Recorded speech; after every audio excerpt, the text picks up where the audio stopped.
Lepo pozdravljeni. V tokratni oddaji bomo malo pokukali v sodne dvorane. Ne bomo reševali sodnih sporov, pač pa bomo poskušali s pomočjo našega današnjega gosta spoznati, malo bolje razumeti delovanje slovenskega sodstva. V našem studiu pozdravljam Belokranjca, višjega sodnika, predsednika Okrožnega sodišča Ljubljana, Antona Panjana. Lepo pozdravljeni. Lep pozdrav tudi vam in hvala za vabilo. Moram najprej v začetku popraviti, sem naredila napako, ker sem rekla, da ste Belokranjc, ste morda že postali Ljubljančan? Nikakor ne, kot Belokranjci in vedno bom Belokranjc. No pa, k temu se bova še povrnila v ta lepa belokranjska leta, torej vašo mladost. Za začetek morda nekako rekla sem bolje spoznati in razumeti delovanje slovenskega sodstva, kajti zdi se mi, da resnično velikokrat ljudje, navadni ljudje, ne razumemo delovanje tega sodstva, te dolge postopke, ki se vlečejo, ki tečejo. Zakaj menite, da je to nerazumevanje med ljudmi tako veliko? Razlogov je več, nekaj teh razlogov gre pripisati tudi nam samim, morda nekaj nespretnega kontaktiranja z javnostjo tudi na naši strani, pa tudi mešanja pojma sodstvo in pravosodje. Pravosodje je širši pojem, ki zajema denimo tudi tožilstvo in organe pregona, medtem ko sodstvo zajema samo sodišča. Seveda mislim, da bi treba nekatere stvari pojasniti javnosti na nekoliko bolj, če se izrazim ljudski, enostavnejši način, da bi bile stvari bolj razumljene. Je pa potrebno že nekako v začetku povedati, meni je to kot predsedniku sodišča že po tem enoletnem mandatu jasno, da javnost želi vedeti predvsem o tistih stvarih, ki so nekako bolj odmevne, največkrat pa želi vedeti tudi o tistih stvarih, ki se nam nekako včasih tudi, moram priznati, zalomijo. Če samo za ilustracijo povem, naše sodišče reši letno krepko čez 50.000 zadev, mediji pa poročajo nekako o dobrih 10 stvareh, tistih, ki so nekako odmevnejše ali pa ki nam tudi občasno ne tečejo najbolj gladko, od tistih, ki tečejo pa v redu, gladko pa toliko ne. Ampak tako je in tako bo tudi v bodoče. Ampak res je, da mediji poročamo o tistih trenutkih, ko policija nekoga tudi vklenjenega odpelje, pripre in potem čakamo sodni epilog. Do njega pa leta in leta nikakor. Malo pretiravam leta, ampak velikokrat tudi to, zakaj? Prav je, da ste to načela. To je največkrat ta predkazenski postopek, ki tudi vzbudi največ zanimanja javnosti in velikokrat res ne dobi sploh sodnega epiloga.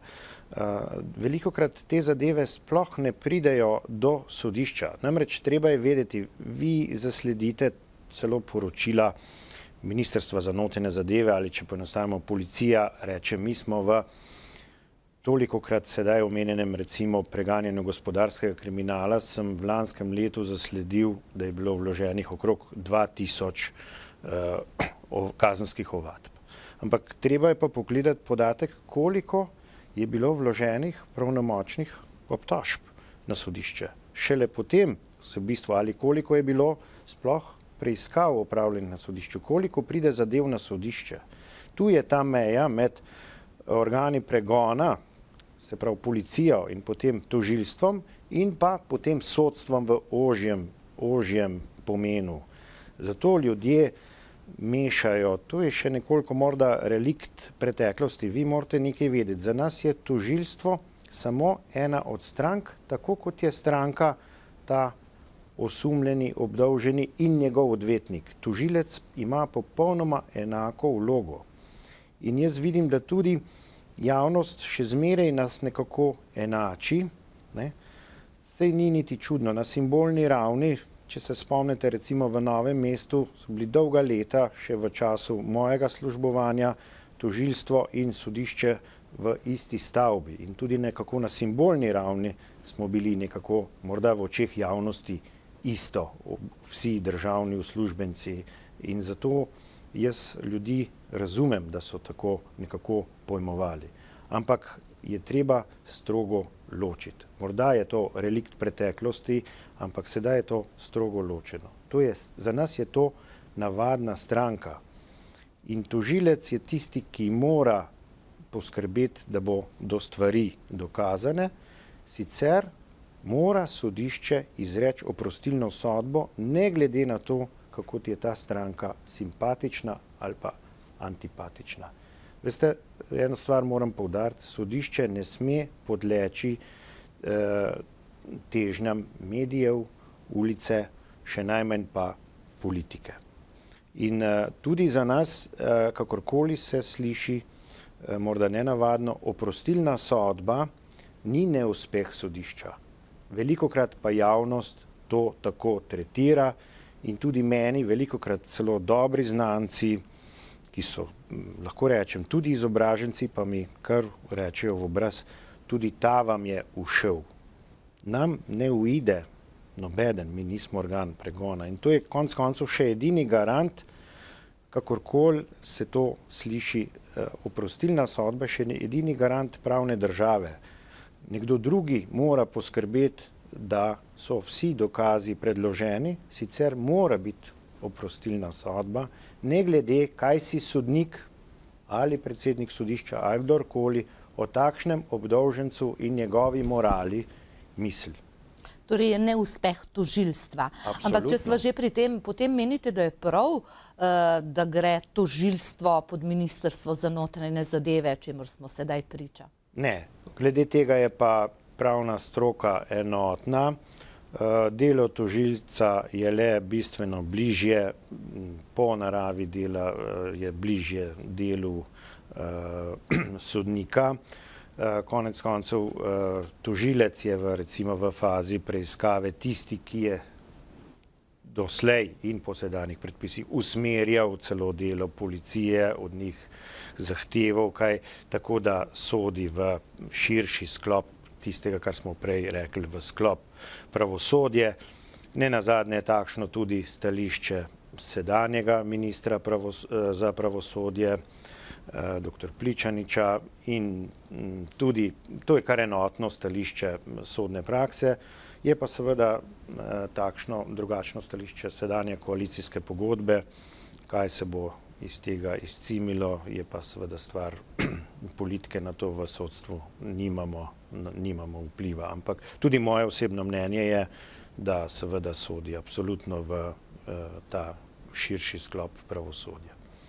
No, ko pa, to se pravi, zadeve se zelo dolgo vlečejo na tožilstvu, ko pa pridejo v sodniške dvorane, resnično pred sodnika, tudi tam teče dolgo. Nedavno sem slišala podatek, da so obdolženi v tako imenovani aferi Čista lopata 37-tič sedli pred sodnico. Zakaj tako dolgo? Drži. Nekateri očitki so na mestu, vendar je tudi treba tudi tu nekatere stvari pojasniti. Kar se tiče našega sodišča, smo k tem tako imenovanim večjim primerom organizacijsko pristopili drugače. Z sodniki smo dogovorjeni, da se te zadeve vodijo sedaj permanentno, da se od teh sodnikov sem zahteval, da se obravnave določijo vsaj za 2 meseca naprej in tako so tudi postopali. Drugi problem je zelo dobrohotna, lahko rečem, tako zakonodaja do obdolžencev, ki nudi kar široko paleto, bom rekel, teh raznoraznih pravic.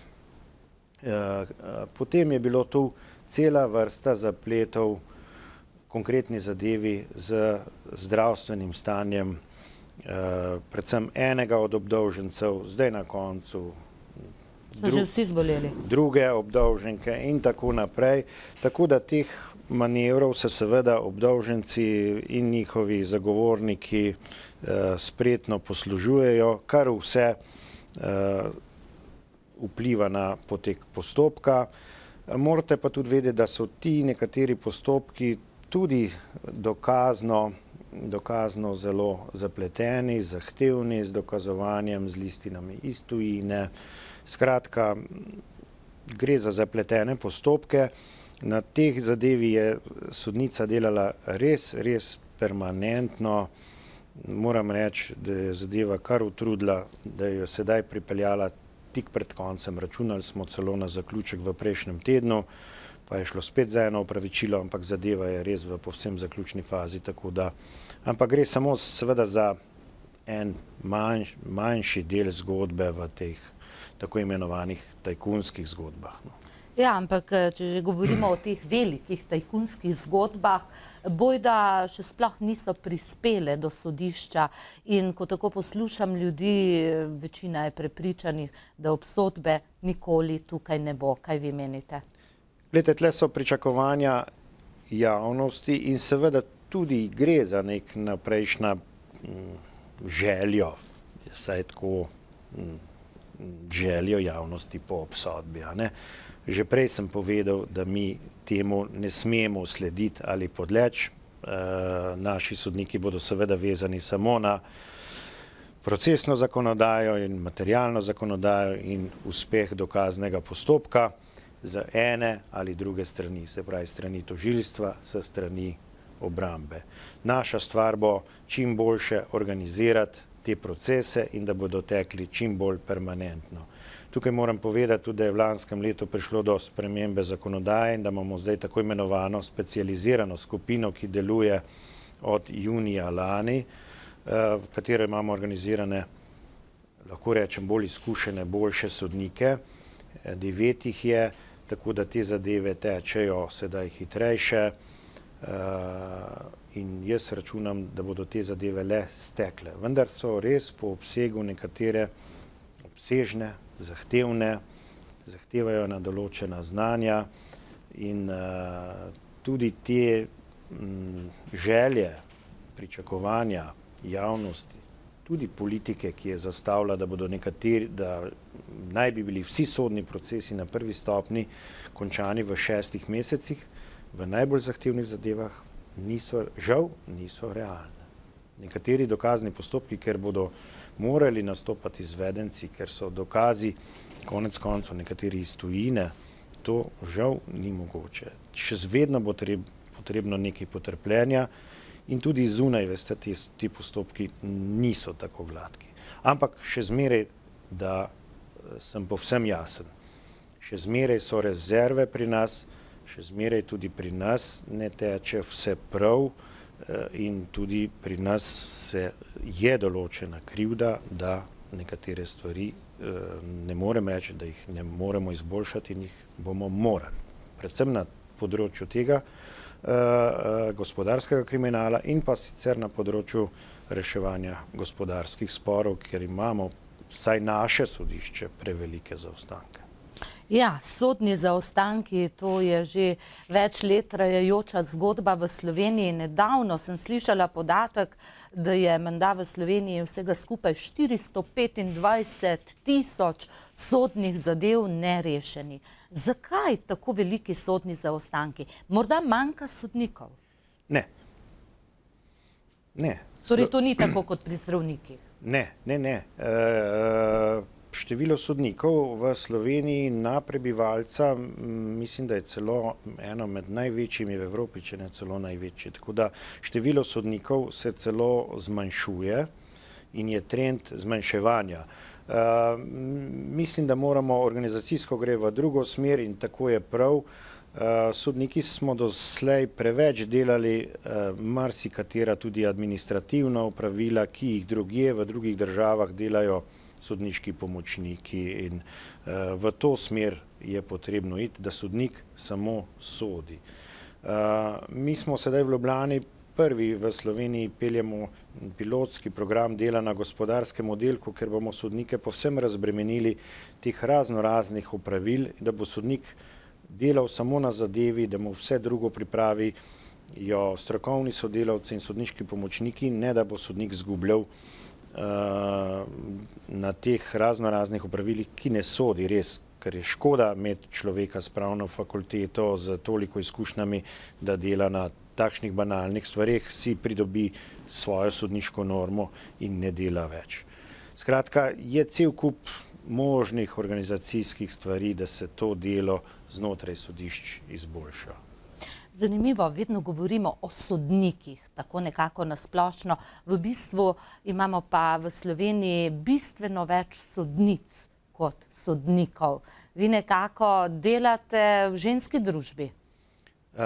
To razmerje pa zaradi te izjave, ki jo bom zdaj izrekel, pa sem jo že v preteklosti, sem bil že kritiziran, ampak jo bom ponovil. To razmerje je prehudo. Feminizacija sodstva, vsaj kar se bom omejil seveda na sodišče, ki mu predsedujem, je prehudo. Na ljubljanskem sodišču imamo sistemiziranih 110 sodniških mest na okrožnem sodišču v Ljubljani.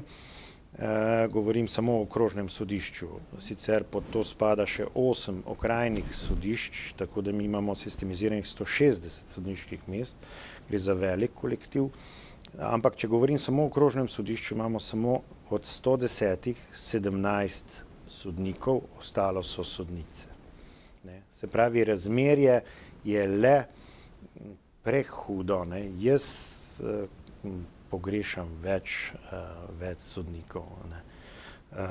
Ampak žal je to nekako splošen pojav, ne samo pojav tega sodišča. In zakaj, po vašem mnenju, se moški manj odločajo za študij prava, za sodniški poklic? Čeprav, če pa razmišljam dalje, zdi se mi, da med odvetniki je pa več moških. Več razlogov je, tako kot ste načela, vleče se že od študija, ki je zelo zahteven in ki zahteva drugačen pristop, pa so punce bolj pridne, se znajo bolj usesti, pa vse do, da ne bomo načeli, da je bil ta poklic zmeraj nekako deficitarno plačan, slabše plačan, večji zaslužki so bili v drugih pravniških poklicih, predvsem v advokaturi, notariatu in tako da so se moški odločali bolj za te druge poklice, boljše plačane in sedaj imamo takšno razmerje, kot ga imamo. Ampak seveda je treba poudariti, so ženske odlične sodnice, samo rajši bi vseeno videli nekaj več drugačnega razmerja. Gre tudi za delo, ki terja veliko terenskega dela, veliko je dežurstva. Mi imamo le tudi mlade matere in tako naprej, tako da bi nekaj lažje delali tudi moški. No, sicer pa, če to prenesem v ta gospodarski žargon, bi lahko rekla, da ste direktor velikega podjetja. Okrožno sodišče v Ljubljani niso le sodniki, številka, ki ste jo navedli. Ne. Po reorganizaciji sodi pod okrožno sodišče še 8 okrajnih bližnjih sodišč, od Cerknice do Kočevja, potem, da jih ne naštevam vseh, bližina Ljubljane, tako da imamo, se pravi, 160 sodnikov, cel kolektiv je pa sistemizacija celo 703, vendar zasedenih smo imeli koncem leta nekaj čez 650 ljudi, se pravi, gre za velik kolektiv, ki je razpršen, samo okrožno sodišče je razpršeno žal na 6 lokacij v Ljubljani, potem je še teh 8 okrajnih sodišč.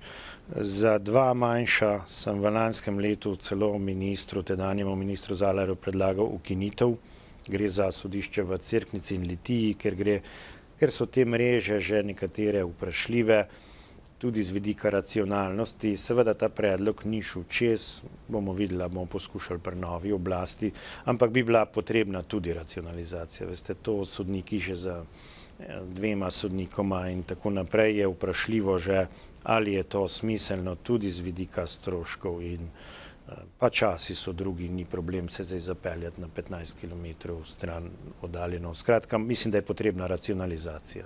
No, torej, kot predsednik tako velike družbe, kot je okrožno sodišče, tako velikega kolektiva, vam ostane še kaj časa? Oblečete še sodniško togo? Ali je tu preveč dela, ker slišala sem, da ste se ga lotili z odločno roko? Ja, je.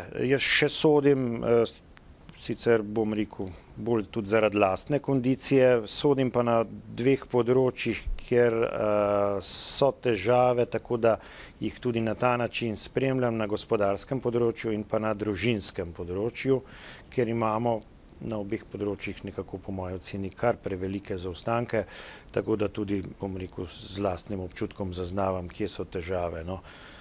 Sodim, kolikor mi le omogoča, vsaj 2-krat do 3-krat mesečno imam obravnave. Sicer s težavami, ampak gre. Svojo sodniško pot, če tako rečem, ste začeli v novomeškem sodišču, v Novem mestu.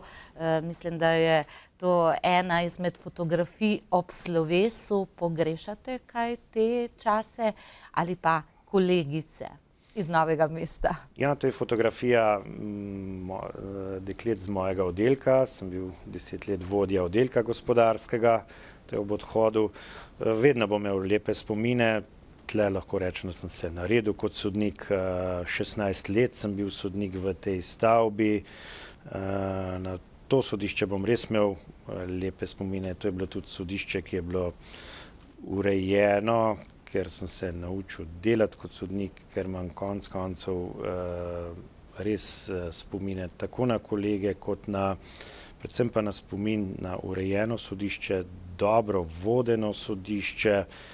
In če sem tudi kadarkoli na glas ali potihem nergal nad takratnimi ukrepi tedanjega predsednika Smoleja, moram reči, da ga sedaj velikokrat kopiram in se ga rad spomnim in sva tudi še sedaj v stikih in moram reči, da ga bom še tudi bodoče rad kaj povprašal za kakšen nasvet. Res v lepem spominu, tako nanj kot na ostale kolege. Svoje kolegice in kolege, sodnice in sodnike pa nosite nekako pri srcu. Rekli ste mi, da ura na vaši levi roki je spomin na njih in je vedno z vami. Draga ura Edoks, ki so mi jo pa kolegi sodniki zdaj bo že skoraj 6 let, ko sem zapustil ta kolektiv. Takrat sem odšel na višje sodišče, no in to je ura, njihova ura spominska, ki jo imam seveda vedno rad pri sebi. Anton Panjan, najdete še čas za pot v Belo krajino, v Dobliče? Vedno rajši, zelo rad grem, ko le čas dopušča. Sicer ni to tako pogosto, ampak če bi bila cesta boljša, morda večkrat. Jaz upam, te obljube poslušam, ampak grem zelo rad. Tako da moram se tudi pohvaliti, da tako prejšnje kolektive, kot sedanji, pa tudi že svoje sedanje kolege, predsednike vseh okrožnih sodišč, sem vedno najprej odpeljal v Belo krajino in vsi so bili izjemno presenečeni tako nad lepotami, predvsem nad ljudmi, da ne govorim o Prusovih vinih. Ja, ampak jaz se vas spomnim tudi iz časov gimnazijskih let in takrat niste ravno delovali kot nekdo, ki bi rad ure in ure sedel pred buklami. Bili ste aktivni na zelo različnih področjih, od glasbe, od bobnanja naprej. Odkje ta odločitev, da se boste zaprli v sodne dvorane, oblekli sodniško togo, morda se takrat še na lasuljo računali? No, lasulja bi že tudi zdaj prišla prav, glede na barvo las, ampak ne vem, tista odločitev je nekako potem dozorela, ni mi žal, ta poklic imam rad. V vseh teh letih je bilo veliko možnosti in konec koncev tudi klicev drugam. Lahko rečem, da sem bil 2-krat vabljen tudi na mesto državnega sekretarja na ministrstvo, gladko odklonil, brez težav, tudi v gospodarstvu, tako da ne, ta poklic imam rad. Takrat sicer nisem vedel, ampak sem, moram reči, imel kar srečo, sem kar zadev. Tako da ga z veseljem opravljam in računam, da ga bom tudi, to sedanjo funkcijo pa nekako štejem kot začasno, sama sodniška funkcija pa kot trajno. Ste imeli kaj neprijetnosti v teh 20 letih dela na sodiščih? O ja, tako jaz kot moji kolegi, bilo je nekaj takšnih, sam sem doživel celo nek poskus streljanja na domu in tako. Tisti je šlo. Tega se še spomnimo v Črnomlju. Tisti je šlo srečno mimo, tako da praktično pozabljena zgodba. Tudi moji kolegi, nekateri, to je pač takšen poklic, ker občasno se pač srečujemo s takšnimi zgodbami, s takšnimi ljudmi. Seveda ljudje so v vse večjih stiskah in včasih seveda lahko zaznajo, da smo morda tudi mi tisti, ki bi lahko odločali drugače ali smo v njihovih očeh krivci, tako da moramo tudi skozi to, no, pa ne zameriti preveč, če se le dobro konča. Včasih slišimo ljudi, ki rečemo, ni pravice na sodišču vladajo advokati. Samo dobrega odvetnika, ne bom imen omenjala, najameš in boš zmagal. Je pravica na sodišču, Anton Panjan? Načeloma je in mora biti. Je pa tudi nekaj, kar moramo povedati, pa se bo morda slišalo tako. Ne sodimo vedno po pravicih, mi sodimo po zakonih, po procesni zakonodaji in po dokazih. Veste, je tudi tako, da če odvetnik lahko v klasičnem civilnem sporu ne predloži vseh dokazov ali jih celo ne predloži pravočasno, kot zakon zahteva, pa en bistven dokaz predloži prepozno, ki bi pomenil pravično sodbo, pa jaz ne morem odločiti pravično. Je nekdo drug za kriv. Se pravi, včasih tudi, ali je pa nekakšna stvar zastarana, pa bi bila sicer drugače odločitev pravična, pa ne moreš, bi bila pravična drugačna, ampak tako da vedno je res, je pravica tudi relativna. Ampak ljudje jo seveda dojema vsak po svoje, vsak ima svojo zgodbo, vsak ima tudi svojo pravico, objektivna je pa nekaj vmes. Ja, včasih imamo ljudje tudi občutek, da v Sloveniji obstojata dva zakona. Eden za male ljudi in male podjetnike in eden za velike ljudi in velika podjetja, pa ni tako. No, to je ena taka mantra, ki jo v zadnjem času pač ali pa zadnje čase se veliko pojavlja, ampak glede na to, koga jaz vse srečujem vsak dan na hodnikih naše sodne stavbe, temu ne bi mogel tako reči. Tako da vsakodnevno srečujem od najbolj znanih direktorjev do predsednikov vlad, se pravi, so vsi deležni sodnega obravnavanja. Mislim, da ne. Mislim, da ne in tudi ne bi bilo prav. Tudi teh neposrednih pritiskov na sodstvo jaz nisem bil nikoli deležen, niti v najmanjši meri.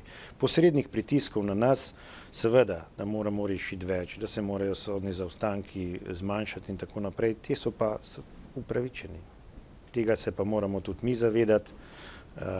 Marsikaj je odvisno od nas, tako da od tega ne bežimo in za en del krivde, pa tudi odgovornosti, pa absolutno moramo prevzeti nase in se potruditi, da bo boljše.